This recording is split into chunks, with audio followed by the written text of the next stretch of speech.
नमस्कार, आप देख रहे हैं न्यूज 24। आपके साथ मैं हूं रवि ठाकुर। पश्चिम बंगाल में अगले साल यानी 2026 में विधानसभा के चुनाव होने, लेकिन प्रदेश में जिस तरह अभी से सियासी माहौल बनना शुरू हुआ है, ऐसे में लग रहा है कि मानो वहां कुछ ही दिनों में चुनाव होने। राज्य की सत्ता पर काबिज ममता बनर्जी की टीएमसी और मौजूदा विपक्षी भारतीय जनता पार्टी वैसे तो काफी पहले से ही बंगाल में चुनावी मूड में आ चुकी थी, मगर अब एक तीसरा प्लेयर भी मैदान में अपनी पूरी ताकत झोंकने के लिए उतर आया है। एक वक्त था जब इस थर्ड प्लेयर की बंगाल की सियासत में तूती बोलती थी। प्रदेश की सत्ता पर एक छत्र राज हुआ करता था। ऐसे में अब की बात ये तीसरा खिलाड़ी एक बार फिर से सत्ता में वापसी के लिए नए सिरे से रणनीति पर काम करना शुरू कर चुका है। आखिर कौन है ये तीसरा प्लेयर और कैसे बीजेपी और टीएमसी को चुनौती देने के लिए अपनी ताकत बढ़ाने में जुट गया है? देखिए, battle of Bengal begins.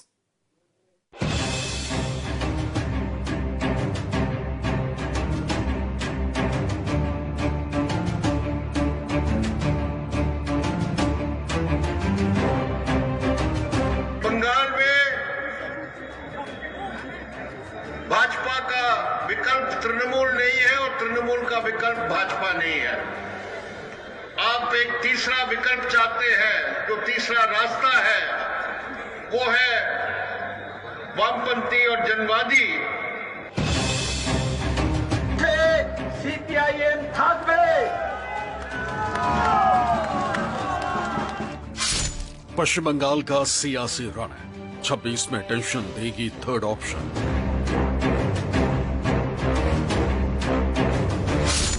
Bengal के सत्ता की पुराने खिलाड़ी टीएमसी बीजेपी को देगी टक्कर भारी।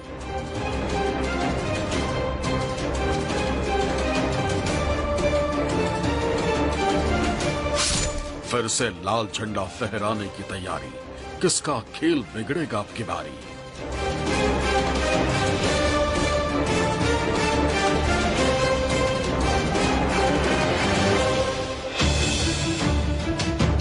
लाल झंडा यानी वामपंथ यानी बंगाल के सत्ता पर दशकों तक राज करने वाला। एक समय था जब पश्चिम बंगाल की सियासत का जिक्र आते ही वामपंथ अपने आप जहन में उभर कर आ जाता था। एक समय था जब बंगाल की सियासत को वामपंथ से अलग करके नहीं देखा जा सकता। 1977 से 2011 तक यानी 34 साल तक बंगाल पर वामपंथ का एक छत्र राज रहा। लेकिन 2011 के बाद बंगाल की सियासत से वामपंथ ऐसे गायब हुआ कि आज प्रदेश की विधानसभा में मौजूदगी तक नहीं है। यानी 34 साल तक बंगाल में मजबूती के साथ राज करने वाली सीपीआईएम पिछले 14 सालों से प्रदेश में अपने वजूद की लड़ाई लड़ रही है और इस लड़ाई को अब बेहद ही मजबूती के साथ लड़ने का प्लान तैयार किया गया है, जिसमें पश्चिम बंगाल की सियासत में कमजोर पड़ रही बीजेपी और दीदी की हर सियासी चाल की काट के लिए रणनीति बनाई गई। दरअसल सीपीआईएम ने आगामी विधानसभा चुनाव यानी 2026 के इलेक्शन के लिए अपना एक रोड मैप तैयार किया, जिसे अमली जामा पहनाने की जिम्मेदारी अपने तेज तर्रार नेता और पूर्व सांसद मोहम्मद सलीम के कंधों पर दी। मार्क्सवादी कम्युनिस्ट पार्टी यानी सीपीआईएम ने अपने 27वें राज्य सम्मेलन के समापन पर पश्चिम बंगाल में 80 सदस्यीय नई राज्य समिति की घोषणा की, जिसमें पोलित ब्यूरो सदस्य मोहम्मद सलीम को सर्वसम्मति से दूसरे कार्यकाल के लिए एक बार फिर राज्य सचिव चुना गया। 80 सदस्यीय राज्य समिति में 14 महिलाएं शामिल हैं। वहीं समिति में कुल 11 नए चेहरों को जगह दी गई। इन ऐलान के साथ सीपीएम पार्टी ने बंगाल में चुनाव के पहले पार्टी को नए क्लेवर के तौर पर पेश करने की कोशिश की है, लेकिन मोहम्मद सलीम को फिर से राज्य का सचिव बनाकर पार्टी ने पुराने चेहरे पे भरोसा किया है। वहीं पार्टी के राजनीतिक कार्य मानते हैं कि बंगाल में उनका मुकाबला मुख्यमंत्री ममता बनर्जी की पार्टी टीएमसी से है और प्रधानमंत्री के चेहरे पर लड़ने वाली पार्टी बीजेपी से है। ऐसे में माकपा के मोहम्मद सलीम ने नेतृत्व में वापसी की तैयारी की है। सीपीआईएम ने राज्य में वापसी के लिए एक नया संगठनात्मक खाका भी तैयार किया। बीते दिनों पार्टी की एक बैठक में कई अहम फैसले लिए गए। इसमें राज्य और जिला स्तर पर विशिष्ट समितियां बनाने और एक केंद्रीय शोध टीम बनाने की बात कही गई। एक रिपोर्ट के मुताबिक माकपा ने राज्य में वापसी के लिए बूथ स्तर पर पार्टी को मजबूत करने की रणनीति पर काम कर रही। इसके लिए पार्टी ने खुद अपने स्तर पर एक सर्वेक्षण करवाया है।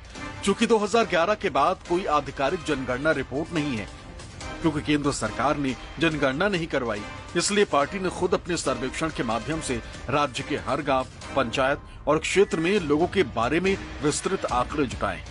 इससे पार्टी को यह समझने में मदद मिलेगी कि किस क्षेत्र में किस समुदाय की संख्या ज्यादा है, जैसे एससी, एसटी, ओबीसी और अल्पसंख्यक। इस डेटा के आधार पर पार्टी अपनी चुनावी रणनीति तैयार करेगी और राज्य भर में पार्टी को मजबूत बनाने के लिए कदम उठाएगी।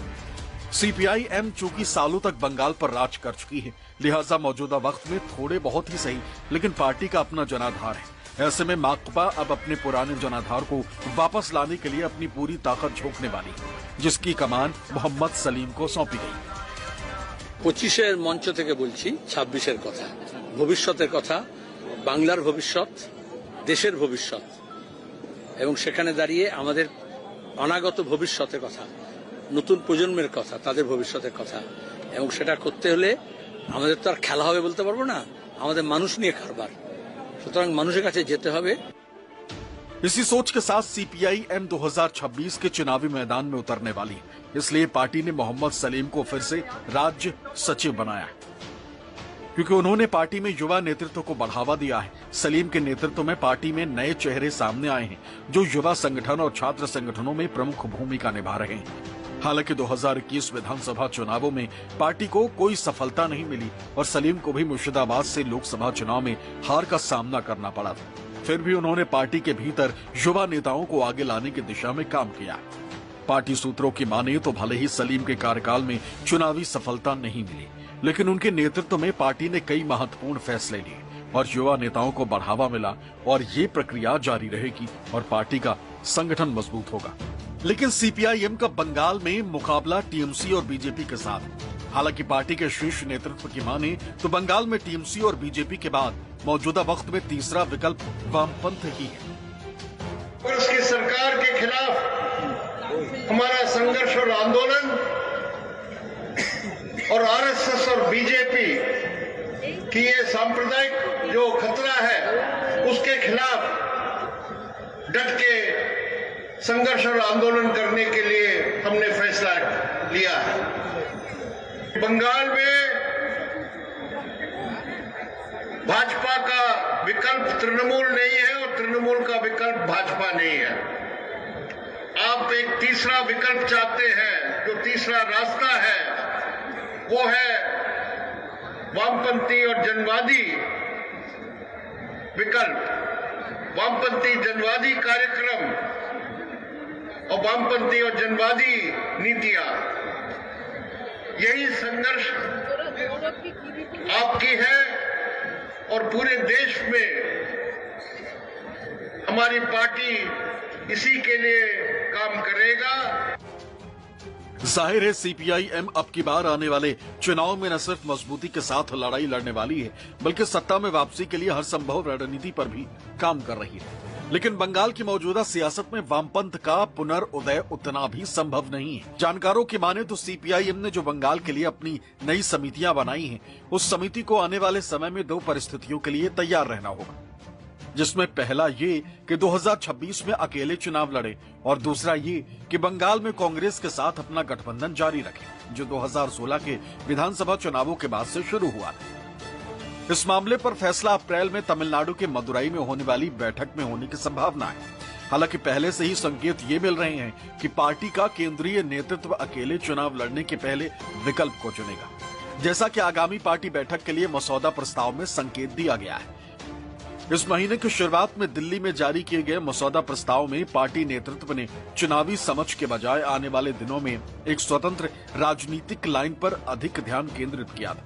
अब ऐसे में सवाल है कि बंगाल में अगर फिर से सीपीआई-एम मजबूत होती है और अकेले चुनाव लड़ती है, तो फिर इससे किसे फायदा और किसे नुकसान होने वाला है। मोहम्मद सलीम जो है बहुत पुराने मार्क्सवादी नेता हैं और लगातार वो उनकी पकड़ सिर्फ बंगाल के सिर्फ बांग्ला भाषियों में नहीं है, हिंदी भाषियों में भी उनकी पकड़ है। तो कहीं ना कहीं पार्टी ने ये चीज को ये चीज दिखाई दे रही है कि भारतीय जनता पार्टी का जनाधार जिस तरह से बढ़ा है, तो कहीं ना कहीं सीपीएम भी कुछ दिनों में देखा जा रहा है कि उसका वोट बैंक दिन प्रतिदिन बढ़ता जा रहा है। और मोहम्मद सलीम को ला करके, मोहम्मद सलीम चूंकि ऐसे एक नेता हैं जिनकी पकड़ हर जाति हर वर्ग में है और समाज के सभी लोग बंगाल में उनको पसंद करते हैं और एक बहुत बड़ा नाम है, तो कहीं ना कहीं एक सीपीएम के लिए एक मील का पत्थर सिद्ध होगा मोहम्मद सलीम का आना।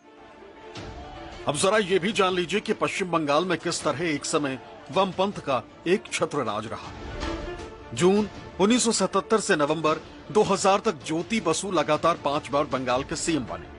उनके बाद 2000 से 2011 तक बुद्धदेव भट्टाचार्य सीपीआईएम की तरफ से प्रदेश के मुख्यमंत्री बने। इस तरह तकरीबन 34 साल तक लगातार सीपीआईएम पश्चिम बंगाल की सत्ता पर काबिज रही। लेकिन पिछले 3 चुनावों में सीपीआईएम का ऐसा हाल हुआ कि आज की तारीख में विधानसभा में मौजूदगी तक नहीं। आखिरी बार यानी 2006 में जब सीपीआईएम बंगाल की सत्ता पर काबिज हुई थी, तब उनके पास 294 सीटों वाली विधानसभा में 176 विधायक थे। इसके बाद 2011 में हुए विधानसभा चुनाव में सीपीआईएम का ग्राफ गिरकर सीधे 40 पर पहुंच गया।